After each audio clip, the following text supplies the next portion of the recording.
해법을 찾는 토론 이슈엔 직설 시작합니다. 화물연대 총파업이 열흘 넘게 계속되는 가운데 민주노총이 총파업에 돌입합니다. 정부는 정치 파업으로 규정하고 강경 대응에 나선다는 방침인데요. 노동계와 정부의 대치 상황이 길어지면서 건설 현장과 항만 등 산업계의 피해는 눈덩이처럼 불어나고 있습니다. 도무지 돌파구가 보이진 않지만 그래도 풀어야 할 문제겠죠. 강대강 대치를 이어가는 노정관계, 풀 해법은 무엇인지 지금부터 이야기 나눠보겠습니다.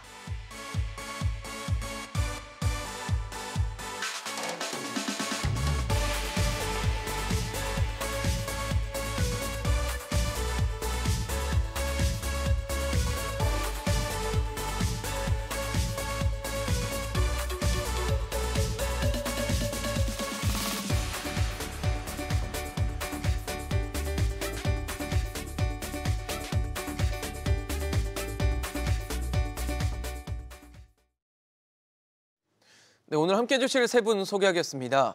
사회연대포럼 정용건 대표, 참좋은 경제연구소 이인철 소장, 한국경영자총협회 장정우 노사협력본부장 나오셨습니다. 어서 오십시오. 네, 정부와 화물연대가 1차 협상, 또 2차 협상을 벌이긴 했는데 빈손으로 마무리가 됐습니다. 3차 협상에 대해서는 아직 이렇다 할 얘기가 나오지 않고 있다 보니까 제대로 그러니까 이 상황을 해결하고 있는 것인지를 두고 논란이 빚어지고 있는데요. 역대 화물연대의 가장 길었던 파업 기간이 14일인데 이 기록마저 깨지는 게 아니냐는 우려의 목소리까지 나오고 있습니다. 대표님 어떻게 보세요? 누구의 책임이다라고 하기 어려울 정도로 양측 다 책임이 있겠지만 그럼에도 좀 해건 해결이 어디서 좀 막히고 있다고 보시는지 궁금합니다. 이제 파업이 13일 차에 접어들고 있고 이제 물류 현장은 상당히 어려움이 계속되고 있습니다.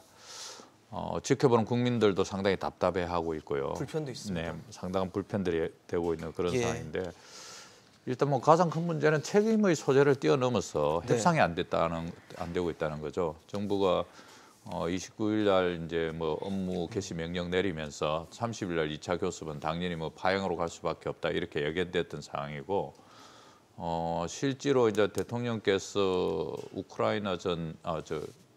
우루과이전 막판에 이제 축구 마지막에 이제 후반전에 페이스북에다 이제 글을 올리면서 이제 상당히 이제 긴장이 예고된 상황입니다.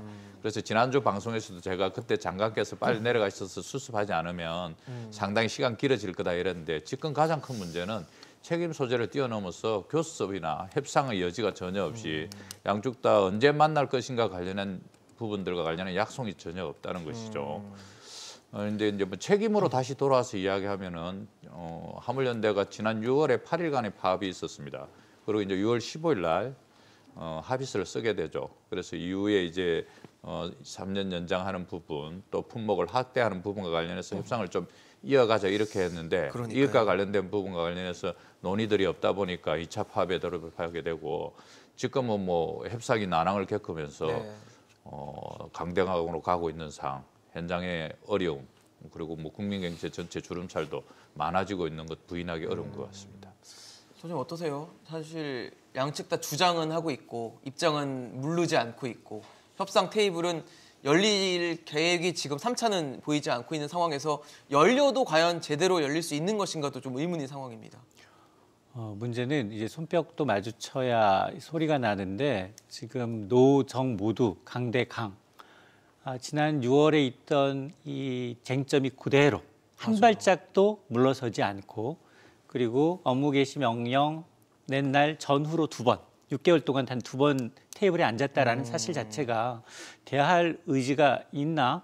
정말 국민들은 피해를 몸소 체험하고 있죠. 주유소, 품절된 주유소 찾아다녀 하고요.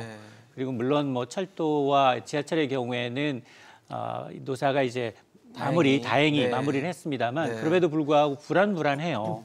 지금 정부가 이제 노동개혁의 어떤 전초전 성격이다 하고 해서 이렇게 강대강으로 나가고 있는 건지 의도는 잘 모르겠습니다. 그럼에도 불구하고 지금 나오고 있는 말들은 굉장히 험악해요. 지금 선 복귀하지 않으면 대화하지 않겠다.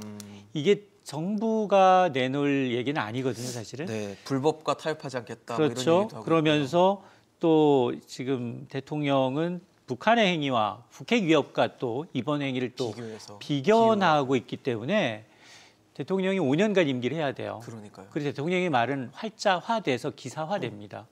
근데 그 듣는 당사자들이 과연 이걸 들으면 얼마나 섬뜩할까라는 생각이 좀 들어요.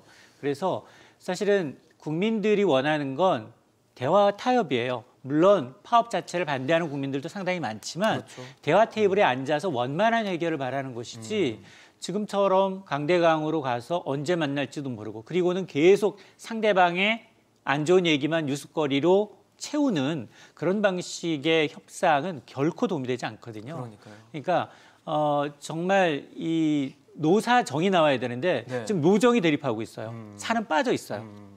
난 굉장히 안타깝습니다. 왜냐하면 이게 화물연대의 안전임제라는 건 최저임금 성격이라고 하면 우리가 매년 최저임금을 다룰 때 노사정 대표 9인씩 모이고요. 네. 그리고도 안 되면 정부가 중재자 역할을 그렇죠. 하는 거였어요. 나서죠. 그렇죠. 근데 우리는 지금 노정이 다투고 산은 빠져 있습니다. 이런 걸 보게 되면 이게 정말로 초기구나.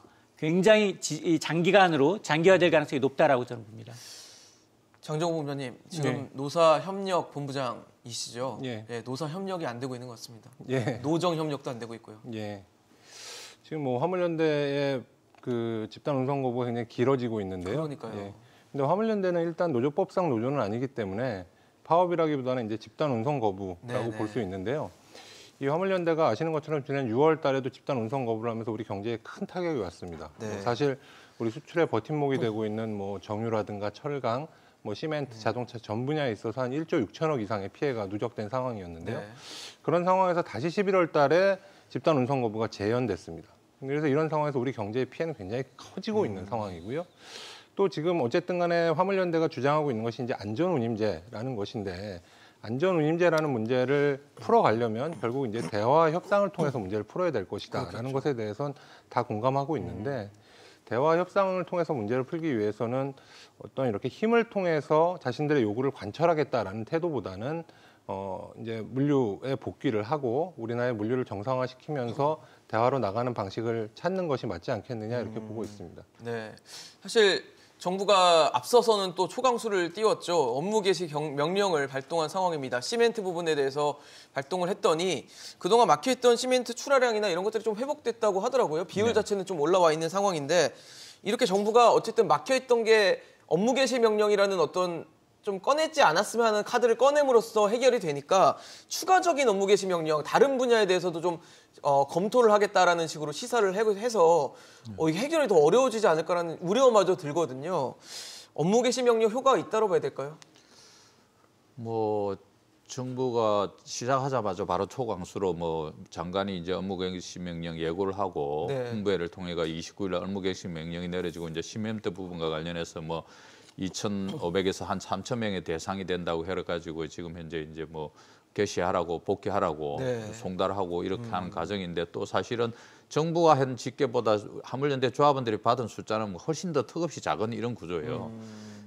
전체적으로 봤을 때는 지난주에 사실은 개시 명령 내려서 현장이 조금 뭐 파업한 현장이 좀 약간 주춤거리고 이런 측면이 있었는데요. 네네. 뭐 제가 어제 저녁에도 확인하니까 조합원들은 전혀 흔들림이 없고 그 대신에 이제 자발적 참여한 비조합원들은 일정 부분 흔들림이 좀 있었는데 네.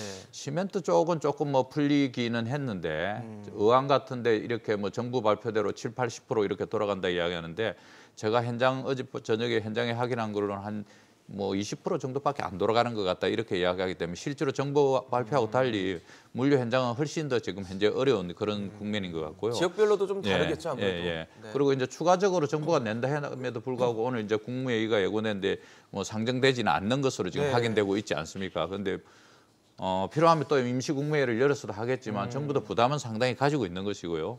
실제로 뭐 잠시 뒤에 이야기했지만 ILO에서 뭐 적시 개입하겠다는 이런 입장을 가진 이런 상황에서 정부도 상당한 부담을 가지고 있고 그다음에 또 한편으로는 화물 노동자들이 이제 2003년부터 쭉 만들어지고 나서 이제 한 20년째 노동조합으로서 정부하고 협상도 하고 사실은 이 화물 노동자들의 처우 개선을 위해서 노력했습니다. 그래서 휴게소 같은 데 처우도 좋아졌고 경유값 인상 문제라든지 유가 보조금 문제라든지 뭐 그 이제 표준 운임제를 넘어서 안전 운임제로 이어지는 과정에서 비교적 직업의 안정성 이런 것들이 많이 높아지는 이런 과정을 겪으면서 여러 가지 뭐 쟁의들이 있었지만 네. 단 한 번도 정부하고 협의하면서 그 노동자성이 노동자가 아니라고 했지만 늘 노동조합하고 합의를 했단 말이에요. 지난 6월에도 화물연대 본부하고 국토부가 합의를 했는데 네네. 지금 와서 노동자 아니라고 하는 것이 협상에 무슨 도움이 될 것인지 현재 부분과 관련해서 인정할 건 인정하고 협상을 해서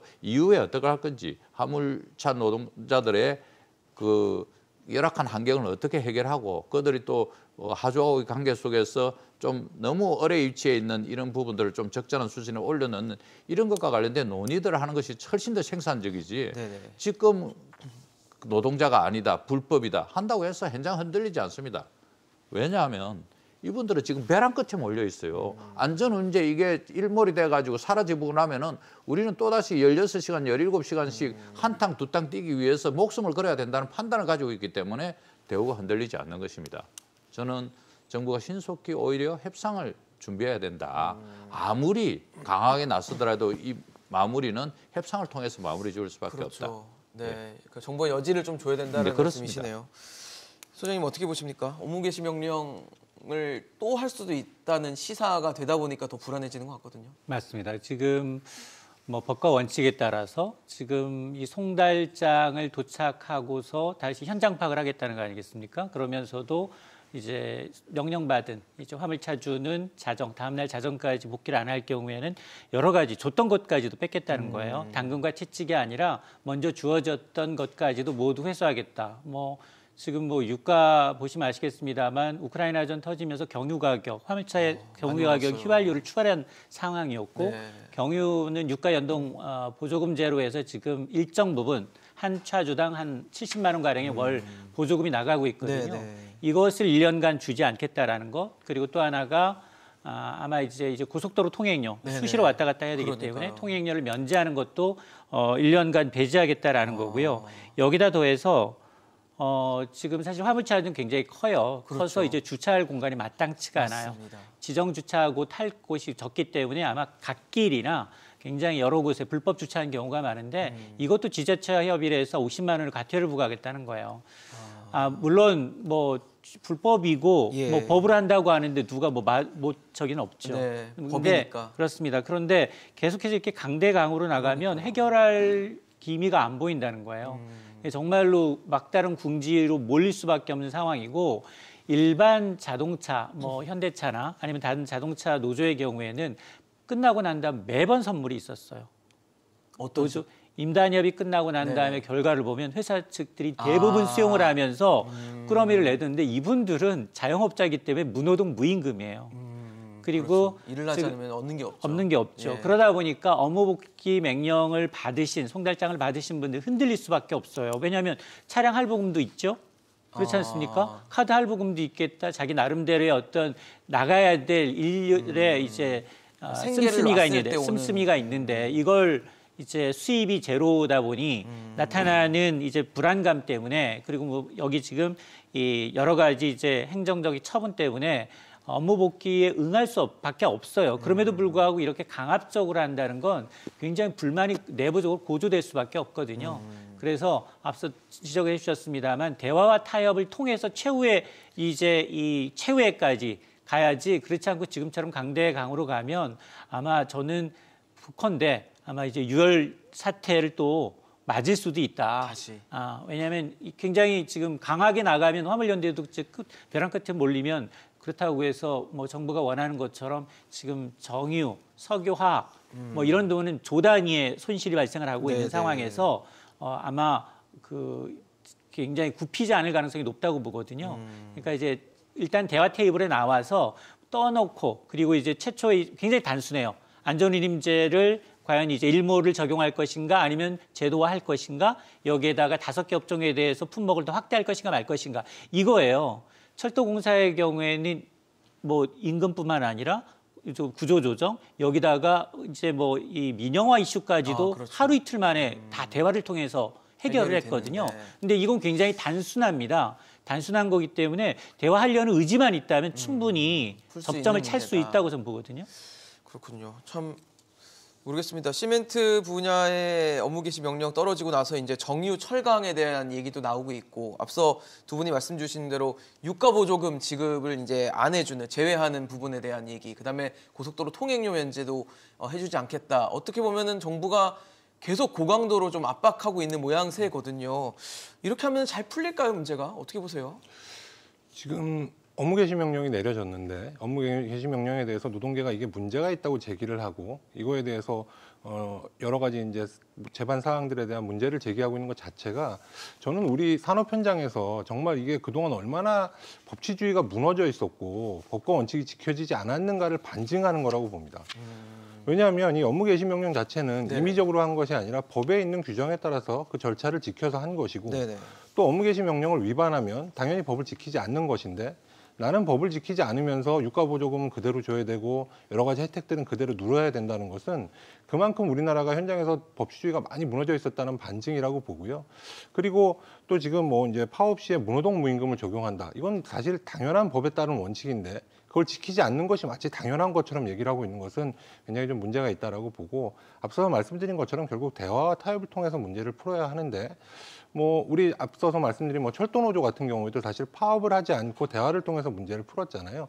언제든지 현장에 복귀해서 물류가 정상화된다면 네. 대화를 통해서 문제를 풀 수 있는 물꼬는 트일 거다, 이렇게 보고 있습니다. 근데 다만 지금 화물연대 집단 운송 거부로, 이번 11월 운송 거부로 인해서 피해액이 3조가 넘는다, 이런 보도들이 나오고 있는데, 이렇게 정유라든가 철강이라든가 핵심 산업에서 피해가 누적되고 있는 상황에서 집단 운송 거부는 계속하고 자신들의 요구는 일방적으로 수용해야 한다는 주장은 사실 정부에서 수용하기 굉장히 어려운 내용이라고 보고요.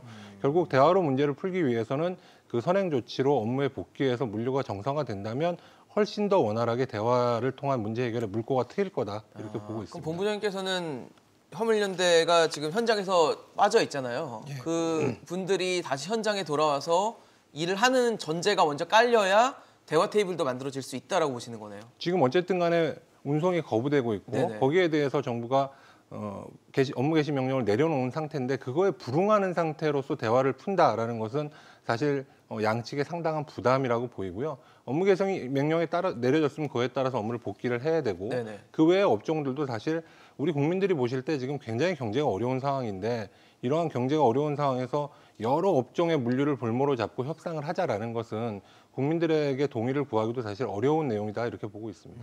어떻게 보세요, 대표님? 뭐 경제 많이 어려졌죠. 그러니까요. 실제로 뭐 지금 현재 고물가에 고금리에 뭐 감당이 환율도 없는 높았다가 좀 환율도 낮아지긴 그렇지, 했지만. 뭐 경기 네. 침체도 이어지고 있고, 예. 또 한편으로 뭐 우크라이나 전쟁에 미중 패권 투쟁까지 합쳐가지고 상당 네. 부분 대단히 많이 어려워져 있는데, 맞습니다. 경제 어려워진 건 몰랐습니까, 정부가?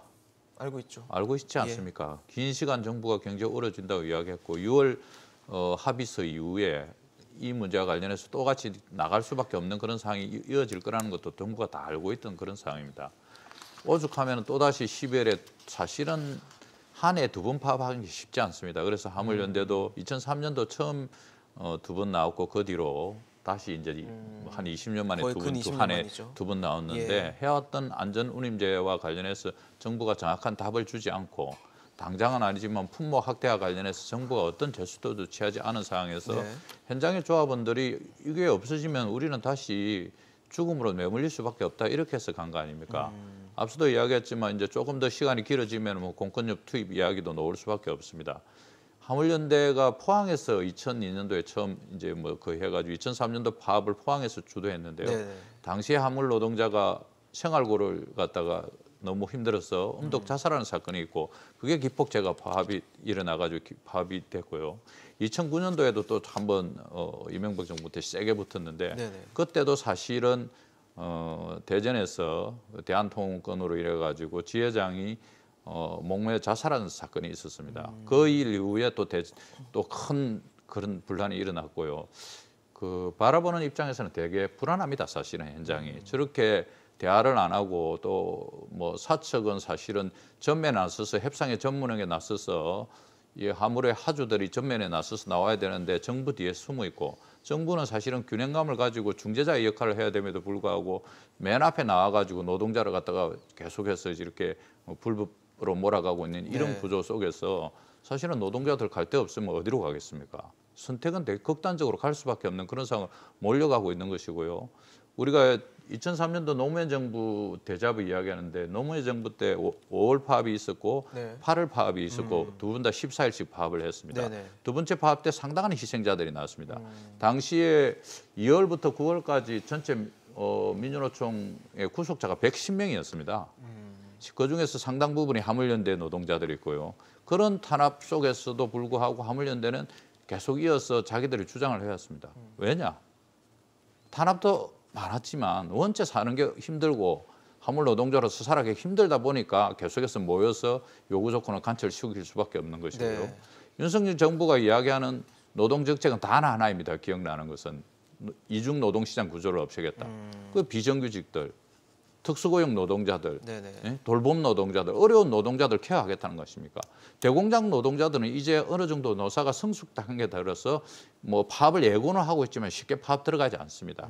근데 이 비정규직과 영세자영업자, 특수고용 노동자, 최근에 플랫폼 노동자들과 관련한 정부가 정책을 가지고 이 노동자들을 끌어안고 가야지 사회가 안정을 찾을 거 아닙니까? 그런 과정에서 과연 정부가 공약으로서 그렇던 이동 노동시장 구조 해결을 위해서 나서고 있는지와 관련해서 되묻지 않을 수가 없습니다. 그러니까 이 사실은 그 화물연대 민노총도 사실은 문제가 있어요. 이게 정당한 요구를 하더라도 수단이 합법적이지 않으면 굉장히 불편해요. 지금 보면 동료의 상해를 입힌다든가 아니면은 업무 복귀한 조합원한테 문자 폭탄을 던져서 보복하겠다라고 하든가 그렇습니다. 그리고 또 이제 항만에서 출근을 봉쇄해서 물량을 막는다든가 이런 불법적인 행위에 대해서는 단호히 처벌해야 되는 건 맞습니다.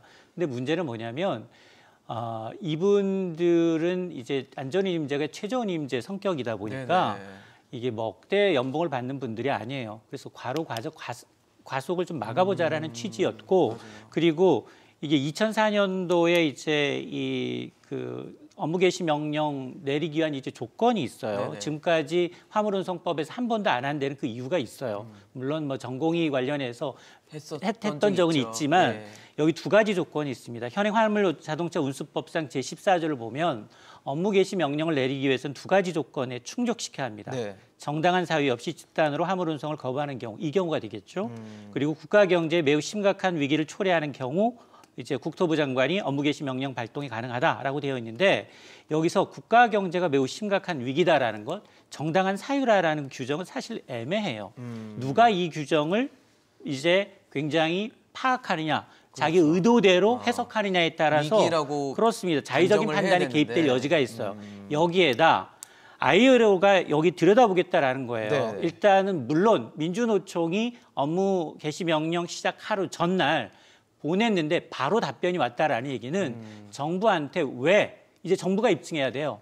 업무 개시 명령을 내렸으면 그 정도로 국가 경제에 중요한 사안으로 인해서 이분들의 기본권이잖아요. 이분들은 노동 안 할 기본 권리도 있어요. 기본권을 침해한 거예요. 침해한 이유를 샅샅이 이제 증명해야 되는 건 정부 입장이에요. 그러다 보니 사실은 정의업체 품절 주유소는 지난주부터 나타났어요. 그러면서 바로 다음 날 내지는 뭐 주말에도 바로 정유 철강 업종에 대해서는 업무 개시 명령을 청와대에서 내릴 수 있다라고 얘기했는데도 불구하고 내리지 못한 이유는 국제 노동기구가 버젓이 지금 보고 있어요. 아니 집안 문제를 스스로 해결하지 못해가지고 결국은 국제기구한테 대한민국에서 지금 노동시장에서 무슨 일이 벌어지고 있는지를 우리가 컨펌해야 되는 상황이거든요. 자 그러다 보니 아마 오늘도 마찬가지 국매회의가 있어서 대통령이 맘만 먹으면 바로 철강 정유 가능해요. 근데 못하고 있는 건 이게 보고 있단 말이에요. 너무 지금 우리가 1991년, 2년에 지금 ILO에 가입이 되어 있고 협약이 되어 있고 여기 지금 제29호 협약을 보게 되면 모든 형태의 강제 노동을 금지합니다. 그리고 이 ILO 협약은 국내법과 같은 효력을 갖고 있기 때문에 다른 협약과 좀 달라요. 다른 협약은 지켜도 되고 지키지 않아도 별 의무가 없어요. 그러나 여기는 조금 다르기 때문에 아마 이제 정부는 물론 해석을 달리하고 있어요. 단지 이제 의견에 대한 조회 절차일 뿐 아직까지 구체적으로 이제 이 업무 개시 명령에 대해서 우려를 표명한 건 아니다라고 하고 있지만 그러면 이게 원문을 공개해야죠. 그러니까요. 공개하지 않고 있잖아요. 해석의 새로 해석의 여지가 다르다면 원문을 공개해서 이것에 대한 정확한 인식을 하고 맞습니다. 거기에 대한 판단을 받는 게 맞다라는 얘기까지 해주셨는데 말씀 주신 것처럼 국제노동기구 ILO의 민주노총 쪽에서 문제 제기를 하고 의견을 요청했고 ILO는 이제 개입이라는 표현을 썼어요. 개입. 근데 이 개입을 두고는 이제 정부는 의견 조회를 사실상 한 것이다라고 일축을 했는데 이러다 보니까 이제 이걸 어떻게 봐야 되는 것인가? ILO까지 이 사안에 이 이슈에 이제 들어오는 것인가를 두고도 많이 관심을 받고 있거든요. 어떻게 보세요, 본부장님? 일단 뭐 ILO라는 기구의 성격 자체가 그 국제적인 노사정 3자 협의기구입니다. 그래서 이 3자 협의기구는 ILO에서 모여서 대화하고 그 문제들에 대해서 논의하는 기구지 이건 뭐 감독기구나 처벌을 담당하는 기구가 아니다라는 것을 먼저 말씀드리고 싶고요. 그리고 이 ILO에서 정부에 이제 그런 입장을 요청을 했는데 네. 그런 것은 결국 정부에서 ILO와의 문제를 풀어가는 과정이다라고 보고요. 정부의 입장을 존중해줄 필요가 있다라고 봅니다. ILO의 그러한 입장들은 뭐 아까 말씀하신 것처럼 이제 민주노총에서 문제 제기가 있어서 ILO가 정부에 대한 그 의견을 요청한 네. 건데 정부가 그거에 대해서 입장은 바로 내놓았잖아요. 네. 그래서 ILO의 공식적인 감독기구에 의한 감독 절차가 아니고 또 이거에 대한 의견을 요청했기 때문에 정부가 그에 대해서 성실하게 자료를 제출하고 현재 상황들에 대해서 설명하겠다라는 입장을 내놨기 때문에 네. 정부의 그 입장을 존중해서 보는 것이 맞다라고 봅니다. 근데 아까 이인철 소장님 말씀 주셨지만 ILO 핵심 협약 중에 29호를 보면 모든 형태의 강제 노동을 금지한다라는 조항이 있고 이게 지난 2월부터는 국내법과 같은 효력을 발휘하고 있다라고 하면 이거는 좀 다른 얘기 아닌가요? 어떻게 보세요? 그러니까 ILO 협약이라는 것 자체가 네. 굉장히 추상적인 내용들로 구성이 돼 있고 이 추상적인 내용들을 국내에 어떻게 적용하는 것인가는 국내법과의 조화를 통해서 문제를 풀어나가는 것입니다. 그래서 실제로 보면 우리가 G2 국가라고 하는 중국이나 미국 같은 경우에 보면 협약 비준이 상당히 적잖아요. 이제 그럼에도 불구하고 그렇게 협약이 적은 것은 특히 이제 미국 같은 나라들을 보면 네네. 여러 국내법, 주법과 이제 ILO 협약과의 조화 문제 때문에 좀 늦어지고 있는 것인데 이런 ILO 협약에 나와 있는 정신들 이런 것들은 추상적인 내용들로 구성되어 있는 문구들이기 때문에 그걸 국내에 어떻게 적용할 것인가라는 것은 국내법과의 조화가 또 필요하고 또 지금 우리가 여기서 논의하고 있는 업무 개시 명령이라는 것은 네네. 노동과 관련된 법에서 나온 얘기가 아니고 운수사업법에서 나오는 얘기잖아요. 운수사업법에 관련한 내용들을 우리 법에서 적용해 나가는 것이 ILO에서 제기하고 있는 문제와는 좀 다르다 이렇게 보고 있습니다. 화물자동차 운수사업법에 따르는 것이기 때문에 노동법과는 조금 차이가 있다라는 예, 말씀이시네요. 대표님 어떻게 보십니까? ILO라는 것이 국제노동기구라고 이렇게 불려지는데 사실은 말씀하신 대로 국제적으로 정부, 근로자, 사용자 3자 협의체로 이렇게 분류하고 있는 체계에 있고요. 전 세계적으로 뭐 거의 대부분의 국가들이 가입된 180여 국이 가입돼 있는 상황이고 네. 그중에 이제 협약이 전체적으로 지금 147개국 정도가 핵심 협약이 8개 있는데 네. 그중에 147개국이 8개를 다 그거 했고요. 저희 같은 경우 우리나라 이제 핵심 협약 중에 7개를 갖다가 이제 비준을 했습니다. 작년에 3가지 그래서 이제 그동안 쭉 못하고 있다가 네네. 작년에 이제 29조 강제노동과 관련된 내용, 그다음에 이제 80조 결사의 자유와 관련된 부분, 그다음에 이제 98조 단결권 단체 교섭권과 관련된 내용과 관련해서 ILO 협약을 비준을 했고요. 이게 이제 1년의 기타 기간이 걸려서 올 4월부터 이제 우리나라 국내법과 동일하게 이제 효력을 발휘하게 돼 있는 거죠. 그 헌법에 의해서 돼 있는 것이고요.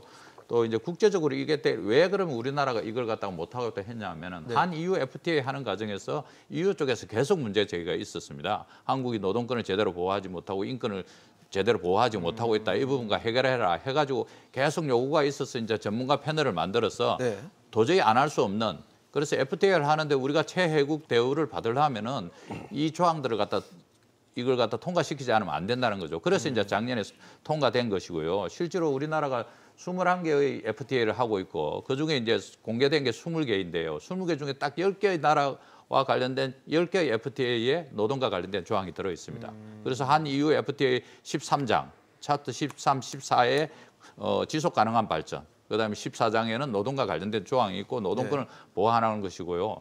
작년에 국회법 통과시키고 올해 비준돼 가지고 바로 된 이걸 갖다가 당장 10월에 안 지키면은 심각한 사안이 발생할 수 있습니다. 정부가 당연히 이제 의견 개진이라 이렇게 의미를 축소할 수밖에 있는 것과 관련해서 국면은 멀리 있는 물로 가까이 있는 불 못 끝나는 거 정부가 지금 그 이야기 하는 거예요. 그렇지만 사실은 FTA 상에서 큰 문제들이 생긴다. 한미 FTA 과정에서도 노동권과 관련된 문제들이 문제가 되고 있고 한EU FTA나 다양한 FTA에서 한국이 노동 표준을 지키지 않으면 이후에 국제무역하는 데서 여러 가지 문제가 제기될 수밖에 없는 것이고 이게 유럽에 우리나라 뭐 자동차든 반도체든 수출하지 않습니까? 네. 그러면은 이걸 갖다 제대로 성실하게 지키지 않으면은 문제 제기가 있으면은 여러 가지 문제가 생길 수 있기 때문에 우리가 비준한 거예요. 네. 근데 그걸 갖다가 뭐 선시작 취급하듯이 할 수 있을 것 같습니까? 사실은 더 강하게 이번 국무회의에서도 대통령께서 업무 개시용 인율을 추가로 내릴 수 있었다고 보는데 실제로 못한 이유도 저는 ILO에서 이렇게 밀고 들어간 겁니다. 기억해 보십시오. 작년에 강경화 장관이 ILO 사무총장 하려다 말았어요. 네. 그분이 노동계 출신 아닙니다. 아시죠? 외무부 장관 하셨는데도 불구하고 할 정도로 국제적 위상이 커졌고 높아졌는데 이걸 헌시작 취급한다? 갈수록 문제가 생길 수밖에 없게 된 그런 거고 저는 국제적으로도 앞서 말씀하신 대로 국내 문제를 가지고 이렇게 국제적으로 망신살을 뻗칠 수 있는가. 우리가 선진국이라고 이야기하면서 노세 문제와 관련해서 여전히 태행적으로 가고 있는가. 네. 유럽에서 노동자들이 화물 노동자들을 어떻게 보호받고 있는지 일본과 미국에서 화물 노동자들이 어떻게 보호받고 있는지와 관련해서 조금만 쳐다보면은 선진국을 지향하는 과정에서 다는 못 해주더라도 조금은 들어줘야 되고 그걸 갖다가 좀 하주들을 좀 설득해서 해야 되고 노사관계나 노동관계가 그렇습니다. 지금 이기는 것이 이기는 것이다. 정부가 공권력을 투입해서 노동조합을 갖다가 어렵게 만들 수 있죠. 그렇지만 내년은 안 옵니까? 내년에 또 노사 문제는 훨씬 더 전열을 정비해가지고 나오면 심각해질 겁니다. 정부가 어렵더라도 중재하고 조정하는 역할을 포기해서는 안 된다. 불법적이라고 자꾸 이야기하는데 사실은 2003년도에 파업할 때 불법이 많았습니다. 화물연대. 네. 그래서 그 5월 파업에서 뭐 쇠구슬이 날라고 이러면서 문제가 많아가지고 네. 지도부가 8월 파업할 때는 비조합원과 갈등시키면 조합원에서 제명시키다 하면서 차츰차츰 나아졌습니다. 여전히 이제 쇠구슬이 날라가고 이런 것과 관련해서 불법적인 것은 사과드려야 되고 네. 지도부가 사과해야 된다고 한다. 지적하면 될 일도 아니고 그러지만 네. 이제는 상당히 차분하게 뭐 그런 차들이 들어가는 걸 크게 막지도 않고 앉아서 기다리면서 협상을 요구하고 있는 측면도 대단히 안정적이지 않습니까? 제가 울산, 포항 이런 데 전화해봤는데 갈등이나 이런 건 별로 없는 상황인 것입니다, 지금. 그래서 조금만 더 중재의 노력을 하고 대화라는 것이 늦었다고 생각할 때 오늘 저녁에라도 보자. 지금 정부가 때리는 사람만 있고 밉다고 생각할 수 있는 말리는 신우이 하나 없는 그런 구조 아닙니까?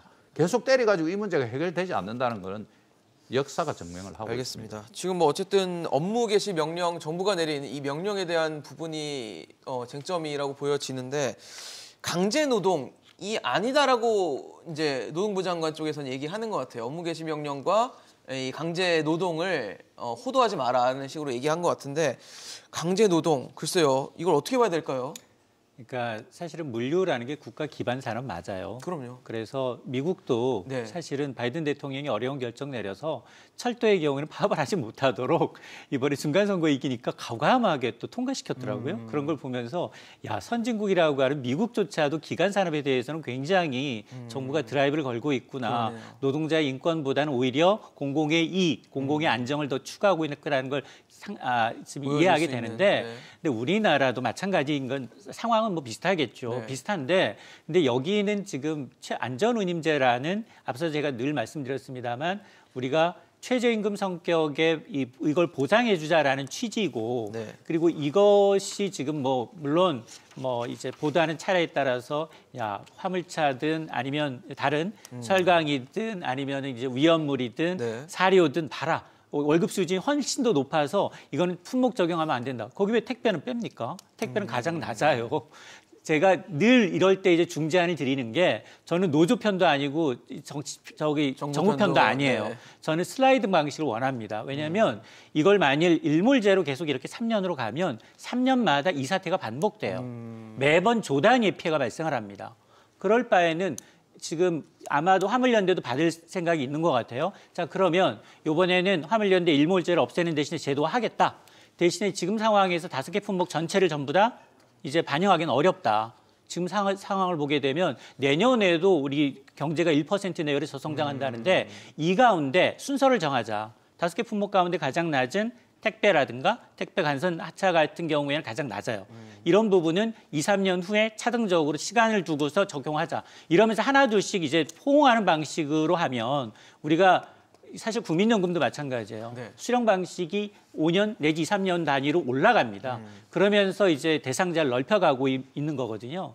이제 그런 방식으로 좀 포용을 하면 아마 화물연대도 받을 거예요. 근데 지금 정부는 일단 먼저 복귀하지 않으면 일몰 자체도 없애버리고 일몰 자체를 없애겠다는 거 아니겠습니까? 이거 그냥 놔둬버리면 없어져요. 12월 말이 되면. 올해까지니까요. 그렇습니다. 네. 그럼 새로 입법해야 되는 과정을 거쳐야 합니다. 그러니까 이제 굉장히 목줄을 쥐고 있다라는 것처럼 해서 계속 이제 강압적으로 가고 있는 건 결코 이로울 수도 없을 뿐더러 상황에. 강대강은 강하게 가면 결국은 부러져요. 그러니까요. 이렇게까지 극단적으로 치달을 이슈였는지 잘 모르겠습니다. 이렇게 좀 잘 테이블이 마련되고 이랬으면 좋겠는데 글쎄요. 테이블 자체가 만들어지지 않고 있다 보니까 대화의 여지도 좀 없어 보이는 상황인데요. 사실 지난 주말에 경사노위 위원장인 김문수 위원장이 화물연대 회동을 가졌다고 합니다. 이 자리에서 화물연대 측이 원희룡 국토부 장관과 대화 자리를 만들어달라라고 요청을 했다라는 사실을 김문수 위원장 입으로 공개를 했는데 글쎄요. 뭐 중간에 가교 역할을 경사노위가 할 수 있다라고 보십니까, 본부장님?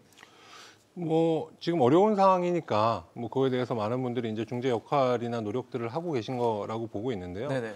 사실 이제 이 실질적인 이 논의의 테이블을 꾸리기 위해서는 이 저희가 안전운임제라는 것이 논의가 되고 있지 않습니까? 그렇죠. 이것이 이제 처음에 3년 1몰로 들어왔는데 3년 1몰로 들어온 것은 네. 이 제도라는 것이 사실 어떤 부작용이 있을지 모르고 제도들을 시행하는 과정에서 살펴봐야 될 점들이 많기 때문에 일단 3년만 시행을 해보자라고 했던 것이기 때문에 이 3년간 시행한 결과에 대해서 진지한 논의가 이루어져야 된다 이렇게 보고 있고요. 또 안전운임제라는 것이 보면 세 주체가 있습니다. 하나가 이제 화물연대가 중심이 되고 있는 차주들이 있고요. 네. 운송업체들이 있고 네. 또 하나가 화주들이 있는데요. 화주들의 목소리나 화주들이 느끼는 이 3년간 시행했을 때 화주사들이 느끼고 있는 부작용이나 어려움 이런 것들이 사실 잘 반영되지 못하고 있는 측면이 있다라고 봅니다. 그래서 이걸 3년간 시행하게 된 그 시초에 보면 화물연대가 이 안전운임제, 뭐 그 당시에 표준운임제라는 이름도 있었는데 이 운임제를 적용할 것을 강하게 주장을 했던 거고 그 주장을 받아서 3년간 적용을 했기 때문에 네. 이 3년간 어떤 문제가 있었는가 화물연대 쪽뿐만 아니라 화주사의 입장이나 목소리도 충분히 들어보면서 새로운 방안을 찾아야 되지 않겠는가 이렇게 보고 있습니다. 그 3년이 그렇게 사용이 돼야 된다라고 보시는 거네요. 예, 맞습니다. 그 사측의 의견을 정부가 온몸으로 받아내고 있잖아요. 그러니까요. 네, 네. 정부가 3년 그렇죠. 을 거의 주장하고 기업이 있고. 얘기하는 것보다 더 강하게 얘기하고 있어서 화주사들의 입장 자체가 지금 반영되고 있지 못한 거고요. 화주사들이 요구하고 있는 여러 가지 부작용들이나 이런 거에 대한 네네. 본격적인 검토가 같이 지금 녹여내야 필요하다. 된다는 예, 이렇게 말씀이시군요. 보고 있습니다. 대표님 어떠세요?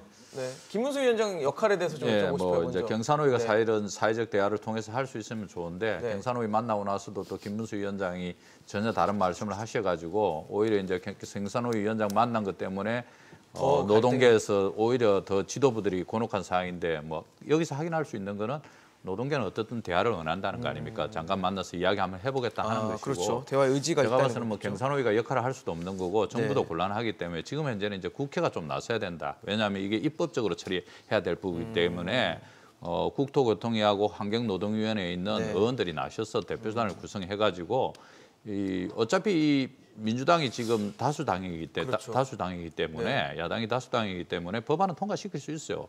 민주당의 안이 지금 3+3이어가지고 3년 연장 플러스 품목 3가지 확대하는 거 아닙니까, 그죠? 네. 근데 이제 뭐 그렇게 뭐 할 수는 없는 것이고 제가 봐서는 말씀하신 대로 이 제도가 도입되고 나서 여러 가지 안전이 좀 나아진 것과 관련해서 부인하기 어렵습니다. 이것이 나아졌기 때문에 정부에서도 3년 연장은 동의하는 거 아닙니까, 지금 그죠? 그렇기 때문에 이 제도화가는 부분과 관련해서 정부가 좀 물꼬를 트면서 이후에 품목 확대 부분과 관련해서 하주의 어려움이 있다면 그런 것은 정부가 조금 케어해주고 또 노동자들이 조금 속도 조절하는 부분과 관련해서는 노동자들이 또 받아들이고 이렇게 해서 네. 오늘 밤에라도 저는 사실은 국회가 나서서 해결해야 된다. 이거 3조씩 손해났다고 이야기하고 실제로 이 3조와 관련해서 그냥 매일매일 이거 하루에 뭐 작년에 매출이 얼마였는데 하루씩 운행 안 하면 얼마 손실이다 이렇게 해서 3조 딱 그냥 계량해가지고 때리는 거 아닙니까? 근데 그렇게 3조씩 손해가 나고 있고 또 내일 자고 일하면 또 손해가 노정나는데 화물 노동자들한테 주는 비용 얼마입니까 도대체? 그 금액은 너무도 작아요. 그런데 왜 협상을 안 하고 있지? 실제로 그 정도 손해도 안 나고 있고 하주들이 버틸만 하다는 거죠. 그렇기 때문에 정부 뒤에서 숨어가지고 있는 이런 구조인데 국회가 이번에는 정부도 강하게 나온 상황에서 정부가 다시 대화하자고 뭐 제안하기도 곤란한 상황에 놓여져 있기 때문에 국회가 좀 나서서 협상의 테이블을 만들고 하주도 오게 하고 화물 노동자도 오게 하고 정부도 좀 역할을 하게 정부가 좀 싸움판에 나서가지고 막 그 골목대장 역할을 할 것이 아니고 정부는 좀 조정하고 중재해가지고 아픈 사람 다친 사람은 좀 치료하고 좀 힘든 사람은 조금 도와주고 그게 정부의 역할 아닙니까? 그러면은 노동계도 지금 영구 시행을 얘기하고 있었잖아요. 예, 제도화. 제도화를 아예 안착을 시키자라는 얘기인데 예. 그것보다는 일단은 3년 만약 3+3을 받아들이려면 이 영구 시행을 포기해야 되는 상황이 될 수도 있겠네요. 그렇습니다. 그래서 저는 제도화가 훨씬 더 중요하다. 네네. 사실은 이게 안정적으로 되고 가급적이면 예를 들어서 하주하고 이 화물 노동자들이 만나서 뭐 어느 품목과 관련해서 어느 정도 일정 부분 안전하게 운행할 수 있고 지난 20년 동안 화물차 운전해가지고 부자 됐다는 사람 들어봤습니까? 겨우겨우 생활 유지하고 있지 않습니까? 그 하주들은 지금 국내 세계 굴지의 기업이 다 됐어요. 자동차, 철강, 포스코, 뭐 현대자동차, 삼성전자 뭐 다 국내 글로벌한 기업이 됐잖아요. 한국이 그동안 어려울 때 노동자들의 희생 양보했지만 이제 선진국 들어가면 최소한 적정 임금을 좀 받게 해줘야지 그것이 안정적이고 그것이 또 국민 경제에 기여하는 거 아닙니까? 그럼 플러스 같이 모으면. 근데 제도화는 저는 이게 제도화되면은 교통사고 문제도 있고 안전 문제도 있고 본인의 안전 문제도 있기 때문에 훨씬 더 사용자들한테도 유리할 것이다 이렇게 봅니다 저는 실제로. 제가 이제 자동차 관련 노사 협상이나 임금 협상이라면 제가 정의원 임의원의 반대 의견에 서겠어요. 근데 이 부분은 반대할 수가 없어요. 왜냐하면 이건 결국 비용의 문제예요. 정부가 비용을 부담하지 않습니다. 기업이 부담합니다. 기업이 부담하는데 이제 최저임금 성격의 비용 부담조차도 회피한다면 그거는 안 되는 말이거든요. 그걸 결국은 을과 을의 대결로 또 한 번 사고가 나고 그 사고가 고스란히 소비자들한테 피해로 돌아가요. 지금 보면 이 최저임금을 받아들이고 안전임금제를 받아들인다는 이유로 우리가 뭐 물류 비용이 더 증가하고 그 물류 비용 부담 증가라는 건 곧바로 소비자들한테 전가된다라고 얘기하는데 이미 유가 연동제 해가지고 휘발유값 오른 거 과거에 못 올린 거 한꺼번에 올려서 전기요금, 가스요금 20에서 40%씩 다 전가하고 있고요. 우리 택배 사고 노조 택배 사고가 많아지면서 택배 비용 비싸지는 거 소비자들이 감내하고 있어요. 근데 그 비용의 일부를 이제 그동안 이제 이 노동자들 거느렸던 기업이 이제 부담해야 될 차례거든요. 그러면 이제 정부가 여기선 중재 역할을 해야 되는데 정말 플레이어가 돼가지고 넌 안 돼라고 얘기하는 게 아니라 이게 대화의 태도를 마련하고 이걸 어떻게 합리적인 방법으로 풀어갈 것인가에 대한 고민을 해야 돼요. 근데 이제 사실 우크라이나 전쟁이 나도 물밑에서는 다 대화해요. 근데 대화조차 정부가 안 하고 있다는 게 더 큰 문제라는 겁니다. 대화가 안 되고 있다라는 문제라는 거죠. 글쎄요, 그러니까 화물연대는 영구시행, 이 안전운임제 영구시행을 주장하고 있고 정부는 3년 연장을 주장하다가 최근에는 뭐 대통령실에서는 이제 폐지까지도 거론을 하고 있다 보니까 대화가 열릴 수 있을까? 다시 또 그런 원론적인 얘기로 또 갈 수밖에 없을 것 같은데 이런 상황에서 민주노총이 이제 총파업에 돌입을 한단 말이에요. 이게 또 사건의 또 이 상황에 어떤 역할을 하게 될지도 좀 주목이 될 것 같은데 어떻게 보십니까? 예, 뭐 일단 뭐 언론 보도를 보면 민주노총 총파업에 이렇게 참여할 조직들이 많아 보이진 않는 걸로 현재 보이는데요. 저희가 이제 화물연대 얘기를 하다 보니까 이제 화물연대가 처음 만들어진 이제 노무현 대통령 초기에 2003년도, 2004년도, 2년도 얘기를 많이 하는데 2004년도에 우리 노사분규가 462건이 났었습니다. 근데 지금은 그거의 약 4분의 1 정도의 수준 정도의 노사분규가 나고 있거든요. 노사분규가 이렇게 줄어든 것은 사실 우리 국민들의 인식 자체가 많이 변한 것이다 이렇게 보고 있어요. 이제는 힘을 통해서 투쟁하고 싸워서 문제를 풀 것이 아니라 대화를 통해서 문제를 풀어야 된다는 것이 오늘날의 우리 국민들의 인식이라고 보고요. 지금 이러한 상황에서도 당사자 간의 대화를 통해서 문제를 푸는 것이 아니라 민주노총이라는 화물연대가 속해 있는 전체 조직의 총파업을 통해서 더 강한 힘으로 압박을 통해서 문제를 풀겠다라는 방식은 우리 국민들의 시선에는 맞지 않는다 이렇게 보고 있습니다. 그래서 이제는 정말 저희가 뭐 산업이 발전하는 만큼 노사관계도 많이 발전해 오고 있는데 이제 정말 더 이상 갈등과 대립의 노사관계, 힘을 앞세운 노사관계 아니라 대화와 상생을 통해서 문제를 푸는 노사관계로 나아갔으면 좋겠다는 생각이 들고 특히 이것에 대해서 가장 기초가 되는 것이 법과 원칙이 지켜지는 것이다 이렇게 봅니다. 그래서 어떠한 사안에 있어서도 반드시 법과 원칙은 지켜지면서 그 테두리 내에서 노사가 자율적으로 문제를 푸는 그런 방식으로 나가야 되겠다 이렇게 보고 있습니다. 대표님, 저는 왜 그런 생각이 들까요? 한가운데 테이블이 이렇게 있는데 정부도 또 노동계 쪽도 점점 다른 방향으로 뛰어가고 있다는 생각밖에 안 들거든요. 네, 뭐 화물연대 파업 업무 개시 명령 협상의 난항, 네, 또 안전운전 폐지 얘기까지 나오고 있고요. 정부가 민주노총은 또 뭐 얘기도 하고 오늘 동시다발 총파업인 뭐 총력 집회를 갖다가 15개 도시에서 진행을 하고 있는 이런 것들이 준비된 예고된 다른 스토리대로 가고 있는 겁니다. 우리가 과거에 익숙했던. 근데 2003년, 2004년부터 아까 이야기한 대로 정의가 많이 줄어들고 좋아지고 있지 않습니까? 다시 그 대화 타협의 강장으로 왜 노사 현장의 평화가 중요하냐는 문제는 결국 이렇게 가면은 궁극적으로 모두에게도 모두가 패자가 되는 게임으로 가고 있는 그런 상황 아닙니까?